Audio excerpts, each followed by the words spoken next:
হাতে সময় থাকলে কাছাকাছি কোথাও একটু ঘুরে আসাটা বাঙালির রক্তে। ওই একটু বাস্তবতা থেকে ছুটে পালিয়ে যাওয়া আর কি।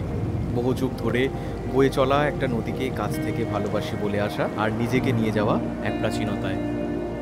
গেছিলাম ঈশ্বরপুরী ঘাট। হুগলি নদী বয়ে চলেছে এখানে, কল্যাণী থেকে কিছুটা এগিয়ে। 3 জন ছিলাম, 2 জন সামনে আর 1 জন ক্যামেরার পেছনে।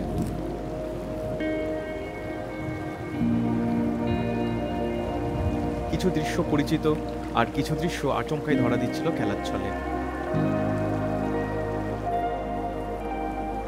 নৌকাগুলো ভেসে যায় জল কাটিয়ে, আর জল ছুঁয়ে দেখে নৌকার দৃষ্টতা।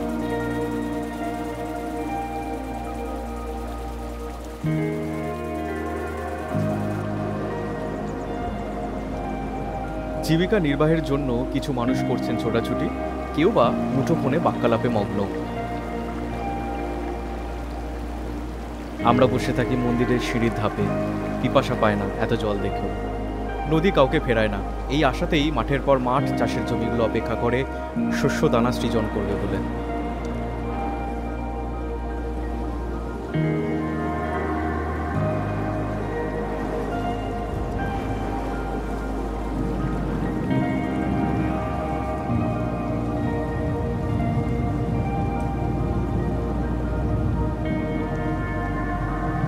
আমরাও বেছে নিলাম একটা ফটফটি নৌকা, চড়ে বসলাম তাতে। মাঝে মধ্যে সোনালি রঙের আভায় জল চকচকে হচ্ছে।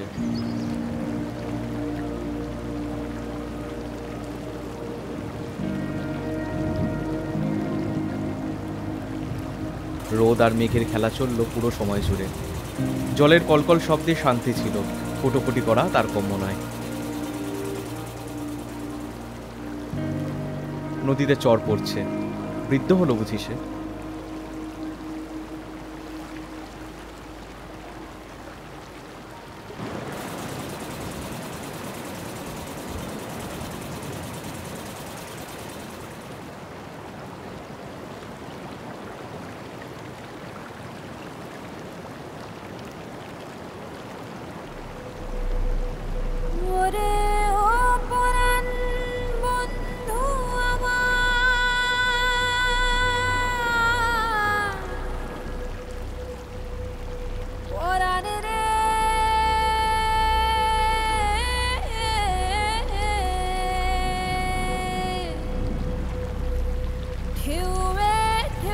খবর দিলাম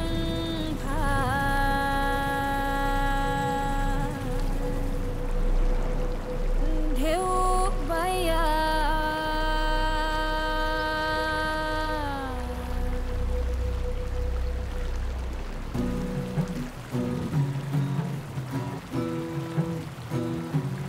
আমায় ভাসাইলি রে, আমায় ডুবাইলি রে, অকুল দরিয়ার বুঝি কুল নাই রে।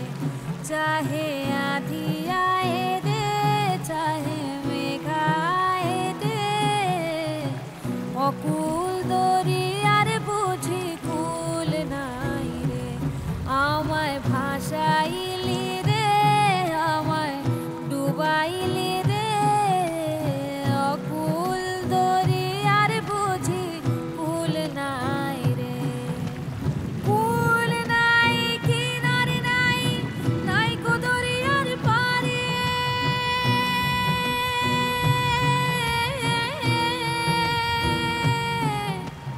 কুল নাই, কিনারে নাই, নাই কো দরিয়ার পারে।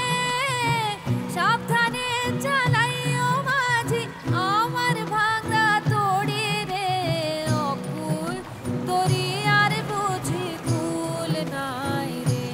চাহে আধি আয়ে রে, চাহে মেঘা ছায়ে রে, অকুল দরিয়ার বুঝি কুল নাই রে। পানসা চলে যাই ভাসাইয়া সাগরের পানে।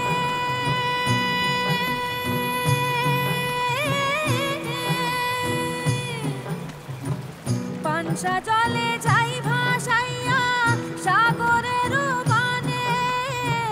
আমি জীবনের ভেলা ভাসাইলাম, জীবনের ভেলা ভাসাইলাম, কেউ না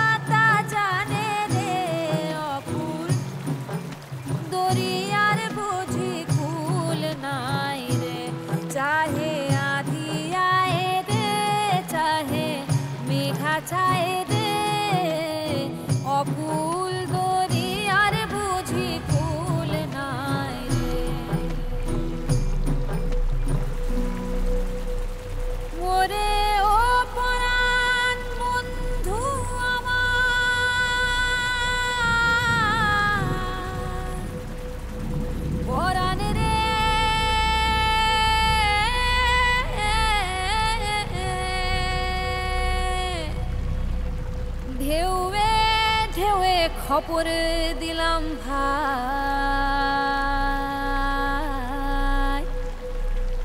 ঢেউ বাইয়া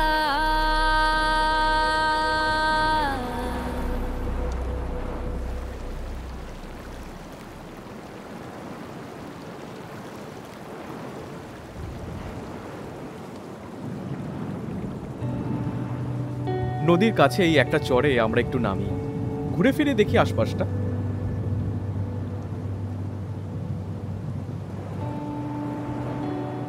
এই চরেতেও চাষবাস হয় ভালোই।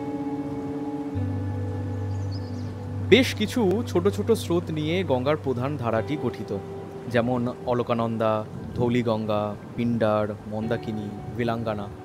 বঙ্গে এসে এসে ভাগ হয়েছে হুগলি নদী আর পদ্মাতে।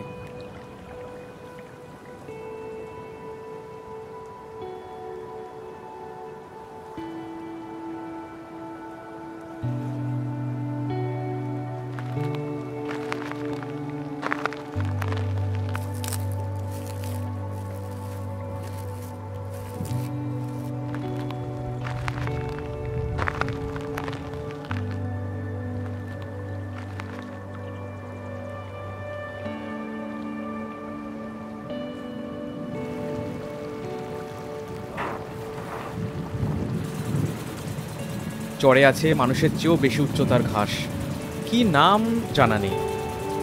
কত প্রদেশের মানুষের প্রার্থনা, রুটি পাপপুণ্য আর দেহবর্ষের টুকরো টাকরা নিয়ে বয়ে চলেছে এই নদী। ভবিষ্যতেও বইবে, শুধু মানুষগুলো পাল্টে পাল্টে যাবে।